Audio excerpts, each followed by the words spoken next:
Welcome everyone to Saving UX. I'm your host, Jeremy Kriegel, and I believe that UX is in trouble. Now, there's probably more people doing this work than at any other point in history, but my hypothesis is that we are seeing less impact per capita than perhaps we've had in the past.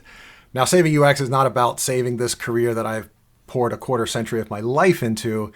It's really about having the biggest positive impact on the organizations and the people we serve. I truly believe that UX, when done well and applied to the right problems, can change people's lives.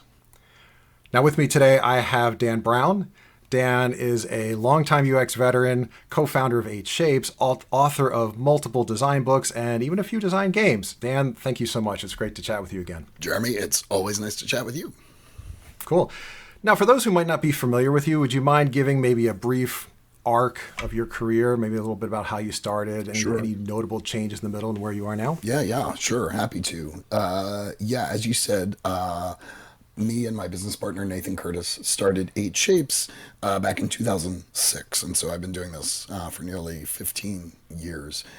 We provide UX consulting to a variety of clients all over the world. Before that, I was a government contractor. So I had spent I'm based in the DC area. So I spent maybe 3 or 4 years hopping around to different government contractors, cutting my teeth on really complex problems, citizen-based design, before it was cool to do that. So I was doing that, before there was an 18F or a US digital service or anything like that. Before that, I worked for an internet consultancy here in the DC area, and by now, I started that in '97, which is when I moved to DC. Before then, I was at a book publisher. So in the mid '90s, I got a job at a book publisher doing internet work. So I was kind of a jack of all trades, which is how I got my start in this business. And it was only once the field had matured a bit, so say late '90s, that I was able to call myself an information architect, and soon thereafter sort of focused on UX design. As you said, in amidst all of that, I wrote 3 books: Communicating Design, Designing Together, and Practical Design Discovery, about what I think are kind of the more interesting, complicated parts of design. And one of those books, Designing Together, did start out as a card game called Surviving Design Projects, which is all about kind of the complexities of dealing with difficult situations in design projects, because there are a lot of them. So I think the biggest interesting change that's happened, maybe more recently, is that our firm has gotten smaller. And I think it's gotten smaller in part because there's less of an appetite to hire a big design team to kind of come into an organization. And what they're looking for is a smaller number of people with, let's say, the right mindset and the capacity to think about really complex problems, which is different from how we got our start, right? 8Shapes used to be a design firm, and we would show up for a project with 3, 4, or 5 people to kind of do end-to-end UX stuff. And we're not doing those kinds of things anymore. We're getting much more entrenched in our clients for longer periods of time to work on really complex UX problems. And so I think that speaks to at least some of the changes that I've seen in the UX world. I mean, it sounds like there's some good pros and cons there. I mean, long-term relationship, working on strategic, hairy problems. I mean, that's a good thing, right? That's what we're trying to do. So what's the downside? What's not working as well as you had hoped? I mean, I guess from a strict business perspective, right? It's kind of it's more profitable to have more people around, right? Billing clients, right? So there's that angle to it. I think there are a couple of challenges. I don't know if they're downsides per se, because I think every job is hard to a greater or lesser extent. But the challenges that I face are that internal design teams are less mature, insofar as, and I'm not trying to blame anyone or anything Of course. on this. I mean, I think there's sort of lots and lots of reasons why things are the way they are.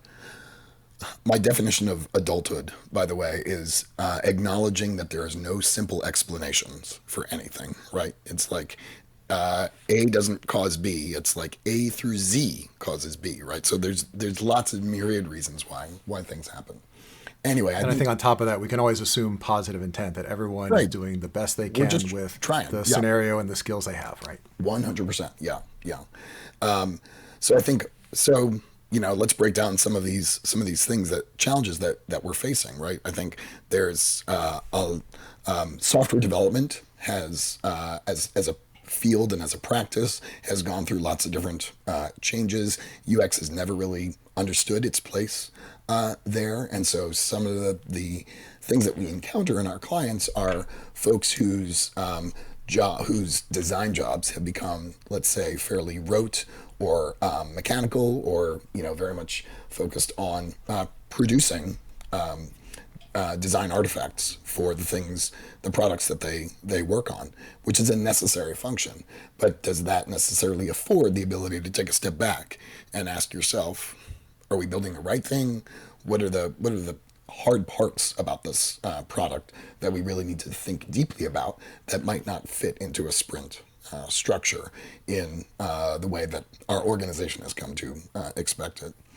So I think that's one of the challenges that we face, is like there's still this kind of disconnect between how the organization works to produce to develop its digital products and the kinds of problems that they need to solve, that they bring in 8Shapes or a firm like ours to help solve.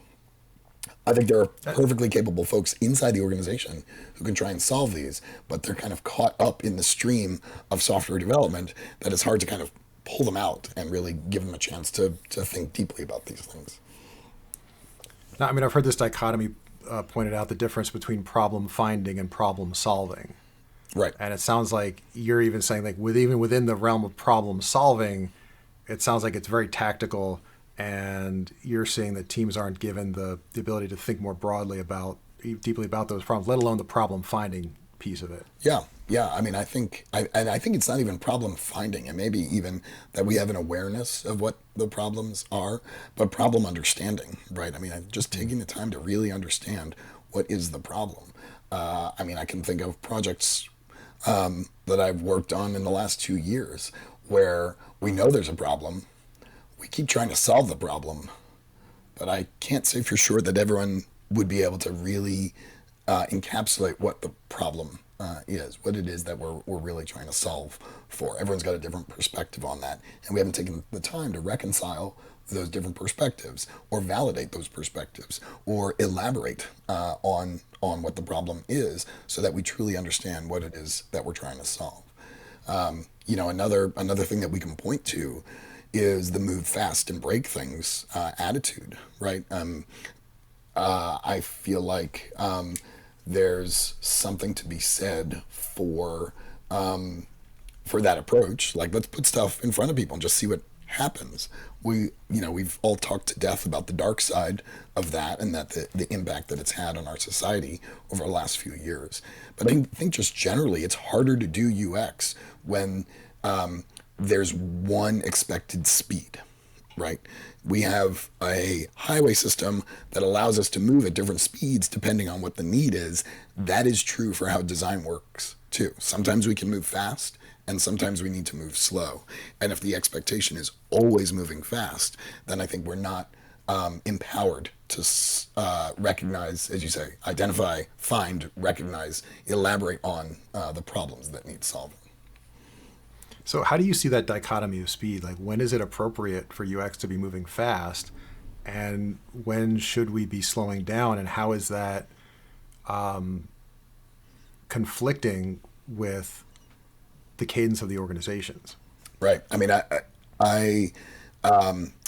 I'm gonna speak in abstractions now because I feel like it's a little easier to kind of to make some broad generalizations, rather than be very specific about what's happening in different places, because reality is often far messier.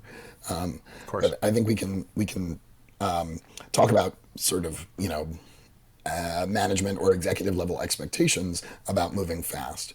We can talk about management and executive level expectations about how design works, right? I think that plays a role.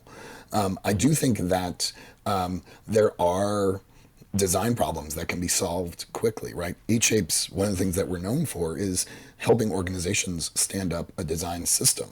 And the whole point of a design system is to be able to quickly address known design problems quickly, right? If we've got a good sense of what the problem is, if we can put something out there without causing too much harm, if we can have mechanisms to gather feedback once we push something out there, then yeah, by all means, do it fast. But I think what happens is we conflate our ability to do these things fast with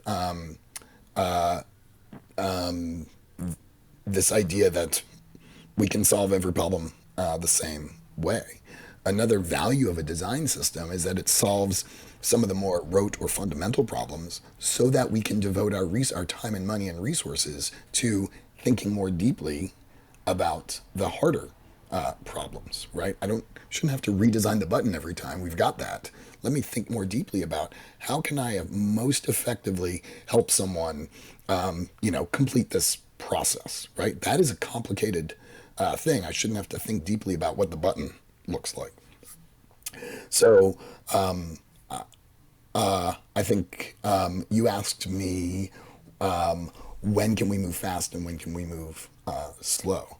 And I think when should we slow down? Yeah, and I think when we should slow down when first and foremost, top of mind for me these days is, could this process cause harm? Could this product cause harm? If there's even the remotest chance that it might be used for harm, let's slow all the way down and see what we can do to prevent or circumvent or at least acknowledge what could happen here. I think also there's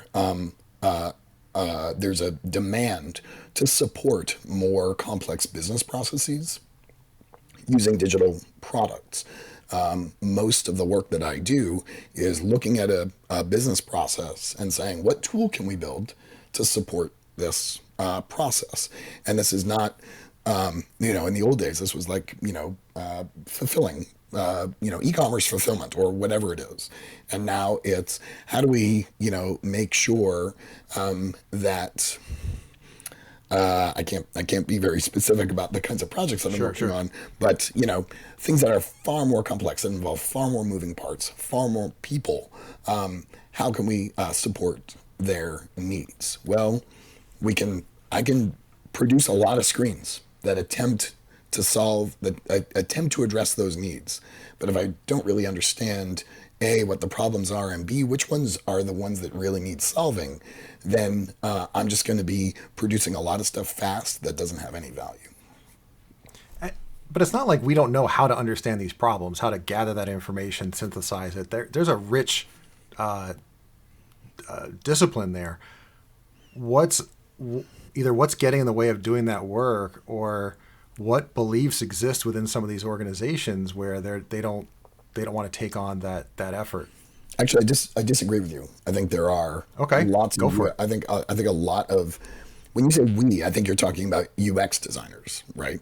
And I think or product designers, right? And I do think that there are cohorts of product designers that have not been exposed to the experience of surfacing and stating design problems.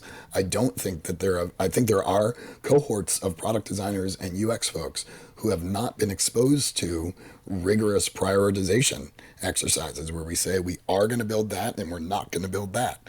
I think those things that a lot of us cut our teeth on are not happening in the same way or involving the same people, because I don't know even why it's not happening. It's just not happening.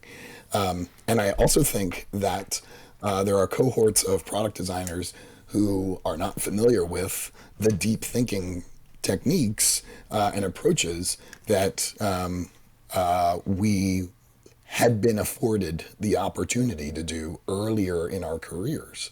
I'm allowed to call myself an information architect still because I still get to do IA work. But I think there are a lot of people who are doing IA work that don't understand they're doing IA work and don't know, have not been coached on how to do it effectively. Do you think we lost something? Obviously, it's a bias. It's a leading question. Do you think we lost something when we went from having distinct titles that represented some of the different skill sets, IA, interaction design, visual design, content, etc., to just being this single UX designer, product designer, jack of all trades? Is that a pro or a con, pulling all those disciplines under one title? I mean, I'm an IA, so I like putting things in boxes and categorizing them and give them nuanced labels with little asterisks next to them to say, I know this label mostly works, but I also know that there are parts of it that don't work. And so I love doing that, right? That's just what I do. I got to reorganize my pantry recently, and my wife got me all of these little plastic containers that we could put labels on.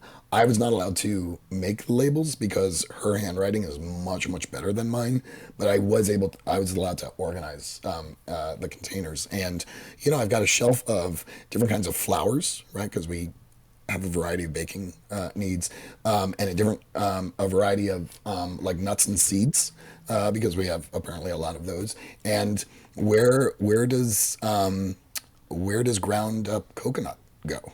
Like, which of those shelves? Is it a flour, or is it a nut of some sort, or does it need its own shelf? I mean, I could spend a whole podcast just talking about that. So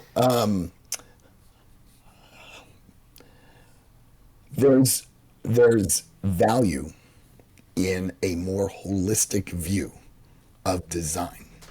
There's something appealing to me about a generalist, and that's very self-serving because I think of myself as a generalist with a specialty in information architecture or user research, right? So I think there's value in product in the title, say product designer, because I do think it's something where we should be able to ask a product designer to think about all the different aspects of designing a product.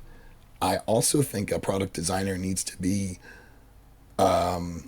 self-aware enough to say, look, I'm the kind of product designer that really focuses on screens, but if there's kind of a structural or a navigation issue, I really want to be able to bring in someone who has more expertise on information architecture so we can think more deeply about those structural issues. I don't think people think like that. Maybe I'm wrong, but I'm not seeing that kind of nuance. It's product designer or researcher. That's the real distinction I see these days. So, if I'm understanding you correctly, you like having the generalist as a title, as long as we're still recognizing kind of the subdisciplines and the skills that go into that title, with the expectation that maybe not everyone has all of those skills, even if they have that title. You're not expecting them to be the same person, to be an expert researcher and information architect and visual designer. They might have some strengths or some general skills, but not deep in all those areas. Right. Did I get that right? Yeah, I think so. I mean, I'm fairly opinionated, for example, about research. I worry as much about the separation of the research function. I see this, I have friends who are just UX researchers. That's just what they do. And I think, I think I'm going to get in trouble saying this out loud, but I think it misses the point, right? I think separating that out misses the point of what research is and how it works within user experience. As a designer, my role is to design a digital product. And part of my process for designing that product is to imagine what it could be, show that to someone who is likely to use it, get their feedback on it, and integrate my observations into that concept. It's also to say, I don't know where to start with this concept, so I'm going to go talk to some people and find out what they need and how they think about this thing. Like that is design. I know we call those activities research, but that is doing design work. It's not just moving the rectangles around on the screen. So by decoupling research from, moving the rectangles around on the page, I think that I think is causing some genuine harm, because it absolves a designer of the responsibility of and accountability of evaluating, testing the work that they're doing. It's an interesting assertion. I'm curious from my perspective. I would, and I'm sure you'd agree that test facilitation is a very specific skill. Yes. Being able to elicit the right kind of feedback with the right questions and creating the right context and framing, all of that is there's a lot of depth there. Yes. So I guess I challenge it. Can you get that feedback even if you're not the person sitting in the room, but you're observing? Can you get support in that way, or does it have to be all in one person? And I guess I might say the same on the design side. If someone's a great facilitator and they're great at the IA and the structure layout, do you expect that they're going to be good at working in Sketch and the visuals Right. and the branding and all that? Yes, it is. You are right to challenge me on those things. I don't know the right answer. My hope is, my hope is, if you call yourself a product designer, that you could do those things if push came to, even if you acknowledge you're not strong in those things. You acknowledge that there's a need. You understand what the need is, like to think about navigation versus UI. You acknowledge that there's a need to seek feedback in a structured way, and that is part of the design process. And I Definitely agree with that. Yeah, and yes, it may. The scale of things that people are working on are huge these days. So if there's a need to outsource those things, so be it. But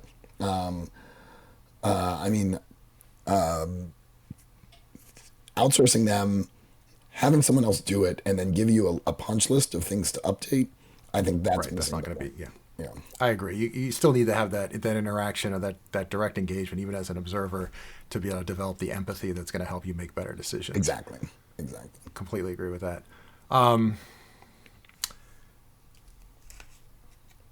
Before you made a comment about UX not understanding its place. Did I say that? Yeah. I'm kind of curious, what if you could dig into that a little bit. I don't remember exactly what I said. I say things and then so I don't have to remember them. So I don't even know what I was. Well, if it comes to you, we'll come back to that. If not, we'll just edit this out of the recording. Not understanding its place in the process, like in the organization, with respect to the organization and the organizational process. You talked about you were talking about how software development had iterated quite a bit in its process, right? And I think how UX hadn't quite understood how it fits into that. Right. So I think modern software development tries to be as factory-like as it possibly aspires to be a factory, right? We have a feature, we know what it is, we've lined up the resources we need to build that feature, we're going to go build that feature. It's going to take us 2 weeks because we've told our process everything's going to take 2 weeks, right? And it's a great way of getting stuff done. Like it works, it gets things done, and I admire that about it. But the kinds of things that UX needs to get done, or let me put it this way, some of the things that UX needs to get done doesn't fit into that kind of process, right? Into that kind of mechanism. And so UX needs to live with its I don't know the right metaphor, right? A foot in each world, right? In the world of my role here is to be a cog in this machine, and my role here is to question the machine, right? My role here is to kind of take that step back and say, are we building the right things here? Are we actually meeting someone's need? Are we, how can I make adjustments to our vision of what this thing is trying to do in order to better align with what the users need? How can I be even more empathetic to our target audience, right? That's not I mean, maybe the simplest way of saying this, and I have my own issues with the word empathy, but you cannot build empathy using agile methodology, right? I mean, maybe that's kind of it takes more than a sprint to build empathy, right? And so I think if maybe what I meant by doesn't know what its place is there's some incompatibilities with the aspirations of product design relative to the aspirations of software development. Yeah, I would agree with that. I remember years ago, Jeff Patton used to talk about product as a team led by a person, Yeah, as opposed to just the person. And UX was more on the product team than on the Scrum team or the development team. right. But it does seem like more and more there are a lot of UX people who have tasks in Jira and they're committing to the same 2-week cadence as opposed to working closer with product to figure out what are we trying to accomplish, how are we going to accomplish that, and more being on the earlier side of that and the story grooming and the purpose side of the work. Right, right. All right. Well, we agree there. Great. Yes. Cool. Within this context, I think there's a lot of things we talk about in terms of feels like, well, it's this group is doing this and these people do this. Where do we have control? Either what are the things that kind of are the own goals that we're doing to ourselves, and where do we have the ability to make changes within the boundaries that we're given? I mean, I love the Serenity Prayer, like accept the things you can't change the things you can. Yeah. And I like to think of maybe a middle ground of there might be some things I can't change, but where I might have some influence. Right. So what are the things that people can change and focus on, and where might they have influence to change some other things from your perspective? Yeah, it's hard to, I think it's hard for me to speak to that only because I've been so, I am on the fortunate, I see it, position of being very much on the outside. And that people bring me in sometimes, bring 8Shapes in, bring consultants in to shake things up sometimes, right? To kind of like my role is to sort of point things out that no one else wants to point out. For me, what's top of mind for me very much right now, given some of the things that I'm working on, is design process. And I sometimes feel like designers feel more attached to their mock-ups than they do to their process. I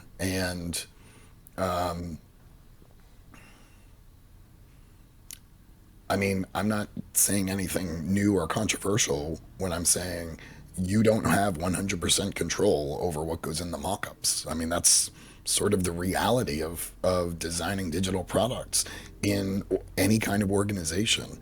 There's, whether it's something as stupid as the CEO's favorite shade of blue, or something probably more accurate, like, hey, we can't build it exactly in this way because we've got these technical constraints that make it really difficult for us to get this out in the schedule that we want. Like, there's a million things that could happen. Legal said we have to do it this way.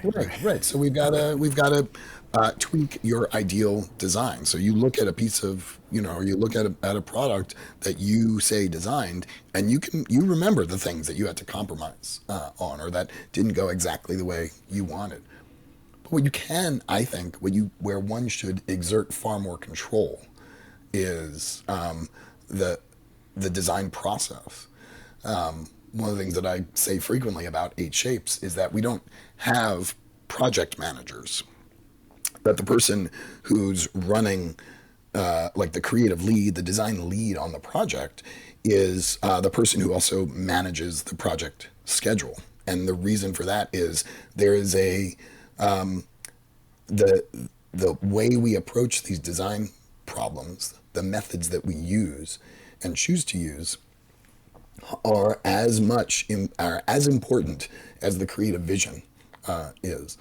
That if you are the one who is coming up with the creative vision, you should also be the one who's coming up with how we realize that vision. And again, I think there are a lot of external factors in terms of how organizations work, how software development works, as we talked about. Like there's a myriad factors, but at the end of the day, I think the thing that I wish designers felt more passionate about was how we go about doing this. How do we engage users? How do we engage stakeholders? What techniques do we use to find and understand and elaborate on problems? What techniques do we use to draw other people into our design process, right? There's all kinds of decisions that people can make there that I think that designers can make there. And I think I see evidence that designers have relinquished the responsibility to exert control over a process. Are there pieces of that you, or any specific tools that you see being used more often, like maybe in ways that are getting better? Or again, I hate to set on tools. Tools are always right, a means to an end. But are there things that you generally would say, all things being equal, people should be doing more of this?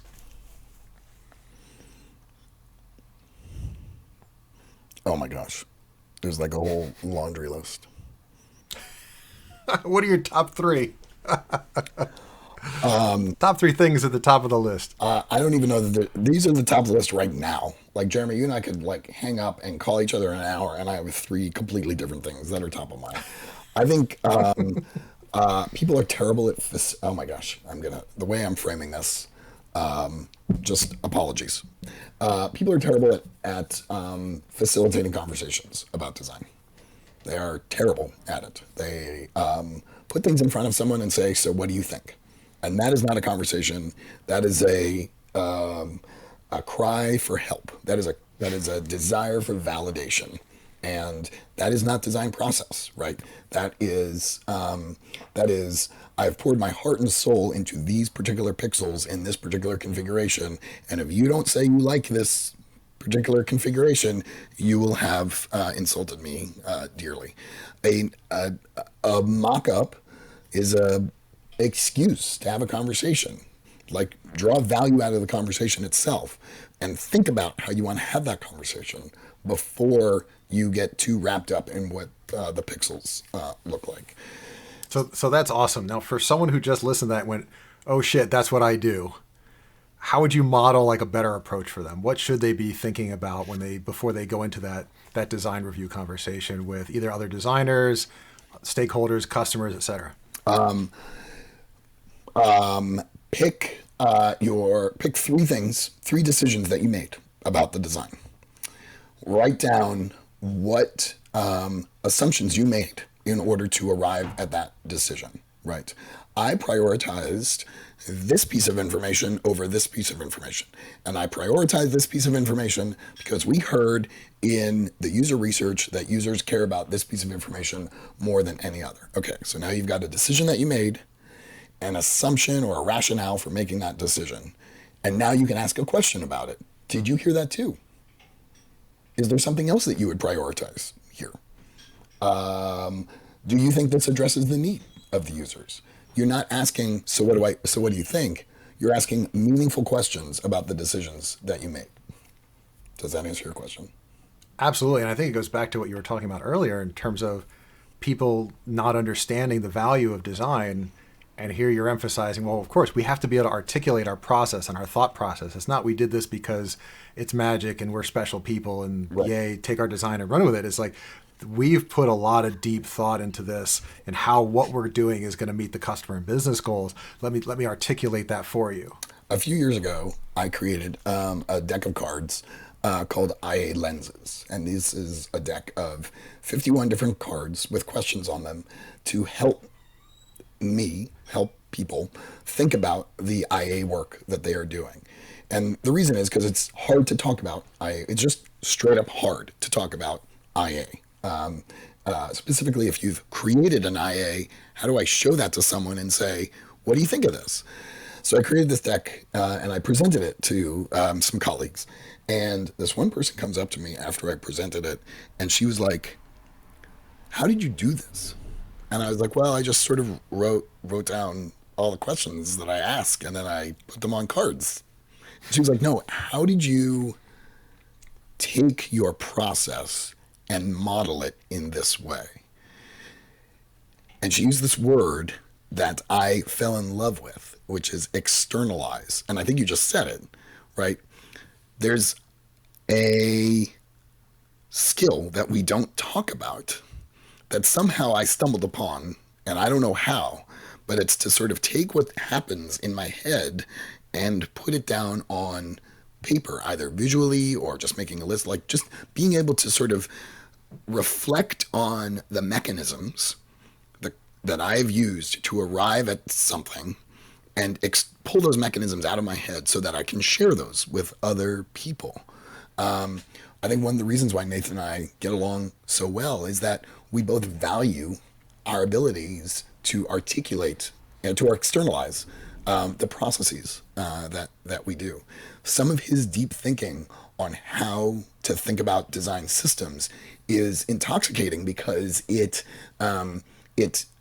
canonizes and codifies these different concepts that are inherent to how to do design systems work that I think are troublesome for other people to articulate out loud. So yes, I mean, I talk about, when people ask me what's the most important skill for a UX designer to have, I say without hesitation, self-reflection. Like, you need to be able to kind of look at yourself and say, how can I operate differently? Or what am I doing well? How am I, what are some of the strengths I can build on? And I think a big part of that is being able to externalize, right? Sort of just take, what are my mechanisms? How do I show you what those mechanisms are so we can talk about them? Yeah, I think that's great. Oh, sorry. It's reminding me of that model where you when you're learning, you go from unconscious incompetence to conscious incompetence Right. to conscious competence Right. to unconscious competence. Right. And at both ends of that spectrum, there's an unconscious element of it. Right. Yeah. And I think it's incumbent, both for the beginners, like you said, asking that question, why am I making this choice? Right. As well as for those of us who've been doing it for a long time, where it is unconscious. Right. If we don't ask why we made that choice and be ready with an answer, someone else is going to ask us. We better be able to answer that question quickly. I mean, the grayer our beards get, Jeremy, the harder it is for us to be able to sort of like be the person who moves the rectangles around on the page. Like, that's just not the value that we bring to the table. And I've got to be able to look at a designer's work and be able to provide them some meaningful, useful feedback. And I think in order for me to be a valuable contributor to the UX community or UX teams, I need to understand how I do that as well. Like, how do I provide direction to someone? Because that is something I need to teach the designers who I get to work with as well, like to help them grow. We need to be able to articulate what it means to be a design leader of some sort. You don't have any more gray in your beard than I do. I'm just saying. It was just an easy way. I got a good amount here. Yeah, it's just you grow it long. If I grew mine long. Yeah. You had asked me top 3 things that designers can be doing to improve their practice. Was that sort of the general gist of it? And then I went off on this. Sure. Yeah, go for it. Thing. All right. So what was So that was number 1, was sort of be able to facilitate a conversation about design. And notice I didn't say present designs. Like, I feel like we talk a lot about presenting a design, and Mike Montero, has talked about this a lot. He's got great things to say. My approach, my style is different. I do see it as a kind of a little bit of a sales, or you might say educational process, but part of that process is not so much presenting it, but more facilitating a conversation about it. I think there's also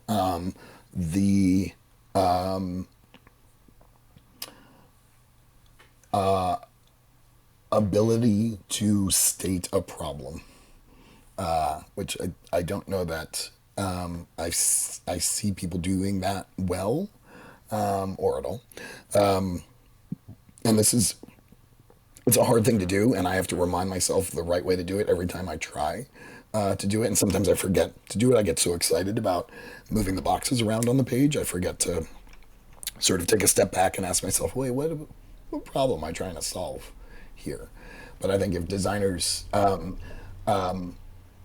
even before they kind of sat down, popped open their latest design tool, if they said, wait a minute, what is it that I'm trying to accomplish here? And maybe add a text box to their, just above the mock-up, the artboard, that says, here's what I'm trying to accomplish with this page. Just as a little reminder, because then when you go to facilitate a conversation, you can use that to frame the conversation. But it's very easy to kind of lose sight on what we need to do, because there's so many things that we could do in our products. So what you're bringing up, Yeah. Or did you have a third one offhand? No, I needed to think about it. So All right, let's do this. What you're talking about with the first two, at least, are more of those interpersonal conversational facilitation skills. Yeah. I've joked for a while that I think UX is a sales job. Right. Not that I like your notion of facilitation better, Right. but just as a way of saying that it really is more about that communication than necessarily, like, you didn't say people need to be better at prototyping or better at visual design or better personas or journey maps or something like that. It was all about that back and forth and inclusive conversation with folks. But these aren't the skills that I think people are learning in, whether, I don't know about degree programs as much, but certainly not in the boot camps and the other ways that people are coming up into the field. No. So how, especially for younger people, or people more junior in their UX career, how should they look to develop some of these critical skills? I don't know. Look, so again, self-serving answers. You and I were thinking about this stuff along with all of our peers, as you said, 25 years ago, right? We've sort of, I'm not saying that we have all the answers, but there's a canon of literature on UX that did not exist when you and I got started in the 90s, right? There was very little. We were cobbling together stuff, and I don't want to make this sound like we knew what we were doing back then, because we sure as hell didn't. But I think a lot of us recognized that we were breaking new ground and tried to take some of the things that we learned and put those down on paper so that we could advance the field. I mean, I put stuff down on paper because I have a big ego, but also presumably because I wanted to advance the field a little bit. I think there is, as you say, greater emphasis on learning the latest tool, and less on acknowledging that there are these other kinds of skills that exist, and that people have spent some time thinking about how these work. I love how big the field has gotten. I love how diverse the field has gotten. Obviously there's a long way to go, but there are so many more perspectives that we have today than we did 10, 20, 25 years ago.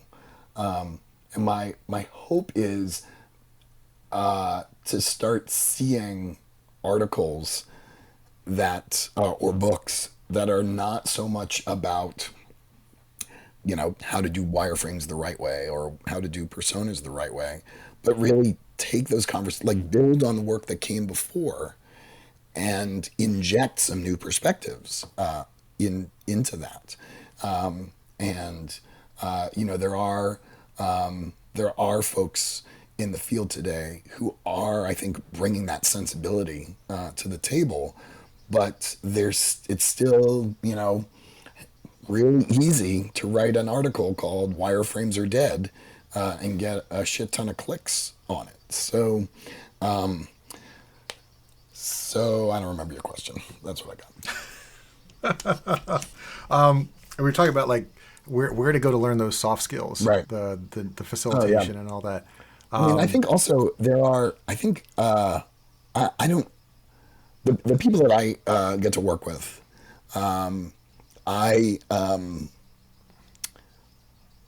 take a leadership attitude where I really want them to kind of own the work as much as possible. I want them to kind of run the conversations as much as possible. And I am there to help them when they need help. I'm there to provide some feedback, whether they ask for it or not. And so, like, I would love it if every UX designer could have that kind of relationship. I've It been does seem that a lot of designers are kind of solo, even if they're part of a team, they end up being kind of solo on a project totally and not getting either the support of their peers or that mentorship from someone more senior. right. Yeah, I put out a call in December for some new mentees. So for years, I've been mentoring folks. I usually mentor two people at a time, and that we don't all meet together, but I can take on two mentees. So I put out a call in December. Both of the mentees that I've been working with, we were wrapping up our relationships, and so it was time for me to get some new ones. So I put out a call on LinkedIn. I said, I've got two openings. Does anyone want to be mentored? And I was really super clear. Like, you don't get a lot of my time. We'll meet a half hour each month, and that's it. Like, you can email me and text me and stuff in between, but I can't promise that I'm gonna be. I'm kind of a jerk about it, if I'm very honest. I got, I don't know, 80 people asking me to be their mentor, which, I mean, I think that was only because I asked. Like, it wasn't like it was me in particular. I think it was just because I put it out there. I think you did something similar, didn't you? Yeah. Put out, Yeah. right? I don't know how many responses you got, but it was, for me anyway, Hundreds. it was shocking what people, and then I interviewed about a dozen of them just to say, let's see if we're compatible. And the kinds of things that people are dealing with are largely, I don't have anyone to bounce stuff off of. I don't have anyone to talk to about this stuff. So yeah, Yeah, I think I did over 100 sessions. yes, I mean, they were just one-offs, half an hour each. But when I put out the post on LinkedIn offering, like, I was flooded. yes. And I'd open up my calendar and I was doing a ton a week, and I was like, okay, I gotta scale it back. So I limited the time. But eventually I started counting. I was like, I'm doing a lot. I went back and looked, and yeah, I ended up doing over 100. Yeah, that's amazing, man. Now I loved. It's Can you tell me about the format of that? Because I'm sure there's like other senior people who would love to be able to give back. Can you talk about like how you structure the relationship, how you choose who you're going to mentor, so that maybe that'll inspire some other folks to put in place a similar program for themselves? I mean, it's been a fairly organic process, and that call back in December was the first time I'd actually said publicly, "Hey, I mentor people." Historically, I would meet someone at a conference, or actually, that was almost always how it happened. I would meet someone at a conference, and then they would message me later, and I would say, "By the way, I mentor people, and this is how it works. Would you be interested?" So you would make the offer to them after they reached out. Yeah. Cool. So I have realized I like talking to mid-career UXers. So I got a lot of people who are within their first year of doing UX work, and I acknowledge that they need that it would be great for them to have a mentor, and I am not the right person for them. Right, someone at that stage of their career needs daily or weekly, kind of feedback for the kind of work that they're doing. I like talking to people who are kind of at a cusp in terms of whether they are going to be a leader. What kind of leader are they going to be? One of the people I wrapped up last year She and I was fascinated by her career, and she's a super, super strong leader. And it was a privilege for me to be able to kind of watch that arc happen. And I think the role that I played in that was largely as a sounding board as she kind of thought through, how do I want to be a leader here? How do I want to position myself? How do I become someone who's not doing the work all the time and more leading the work? So that those are the kinds of conversations that I like to have. So I think if someone wants to get into mentoring, you should think about what are the kinds of conversations you want to have. What gets you excited to talk about these things? As we've just talked about, I'm happy to talk IA technique with you. I'm happy to talk UI design with you. But at the end of the day, what I'm more interested in is, how are you fitting into the organization, and how do you facilitate those conversations that you need to have? You asked about format. We just meet once a month for a half an hour. Our first session is I usually kind of interrogate them a little bit more about sort of, what do you want to get out of this? Let's say you are my mentee. Jeremy, what does Jeremy a year from now look like? How is Jeremy a year from now different from the Jeremy of today? So we can sort of at least think about what trajectory we might be going on. The folks who approached me in December sometimes had very specific things that they wanted to work through, career-wise. And sometimes they just had big aspirations and hoped that I would sort of counsel them in terms of their aspirations. And again, that was not a good fit for the kinds of conversations that I wanted to have. So I look at this very selfishly. Like, I get a lot out of this as well. So I want to be able to make sure that we are, I want to feel more confident that we're providing mutual value to each other. Right. So what made you go from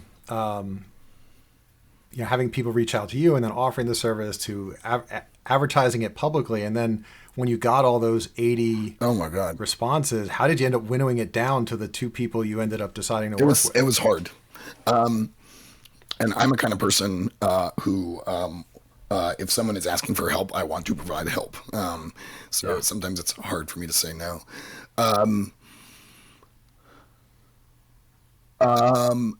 I think I had to reach out because I wasn't going to conferences anymore. In 2020, none of us actually went to any conferences. So that's normally my venue for meeting people.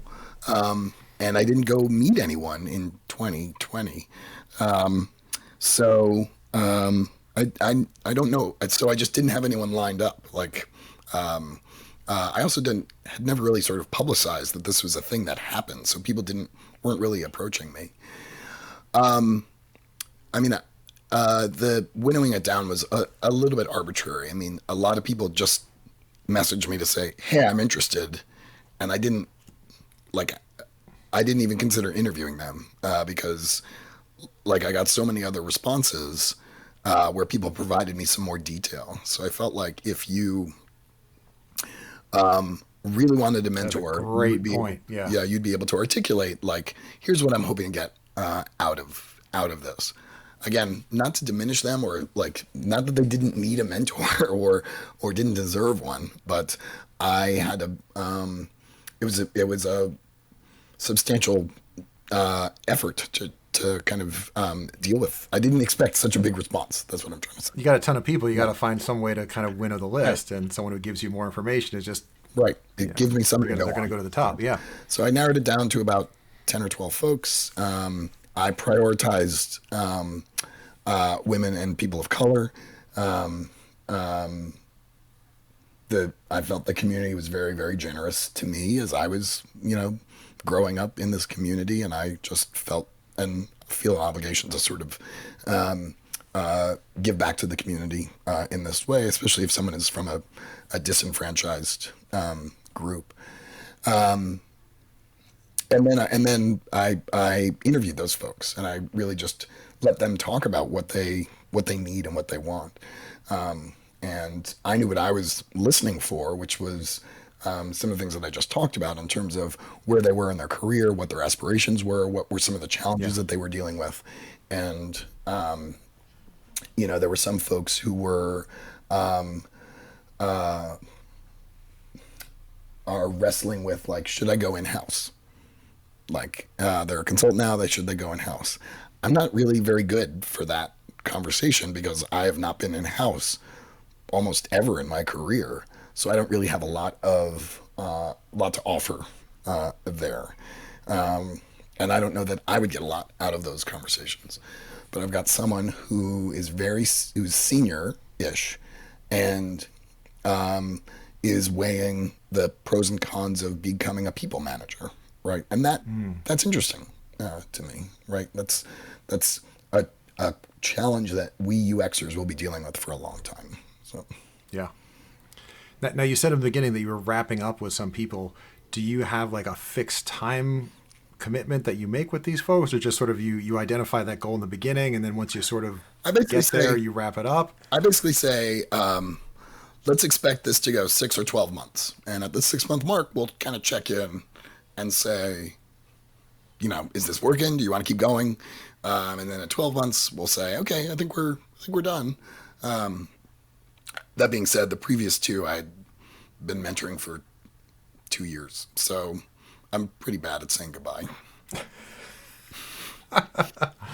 Well, I hope by telling this story and sharing this that you'll inspire a whole bunch of other people to make the same offer, and you'll grow the number of mentees out in the world because of it. I mean, I have no expectations, but if that happens, that's great. I mean, I think it's very easy for me to become jaded and frustrated. It's very easy for me to run a design firm with one of my best friends for 15 years and go, is this all there is? And I think there's what energizes me when I talk to these folks is that not only do I still have a lot to give, but I still have a lot to learn. Every conversation I have, I learn something new in terms of the kinds of challenges that people face, the kinds of challenges that, say, women face in the workplace relative to men, the kinds of things that large or small organizations are thinking about and dealing with. Even if I don't get to interact with those organizations myself, I can see it through a UXer's eyes, a UX designer's eyes. So it helps me stay fresh in some ways in this world. Totally agree. All right. One last thing, just maybe Yeah. to wrap this up. If you were to sort of bottom line this, like we've talked about a lot of things. We've talked about mentorship. We've talked about communication and facilitation. We've talked about some of the challenges with working with the technology cadence and being able to have the time to think deeply about the problems. If you were to say, like, okay, my bottom line, my one thing that I want people to take away from this conversation, what would that be?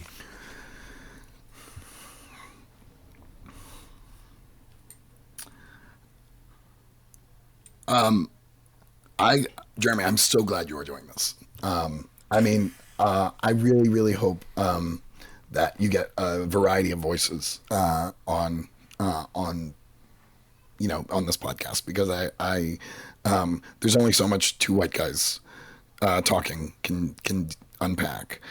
Two old white guys. It's true, man. Two graying white guys. True. It's true. Yes.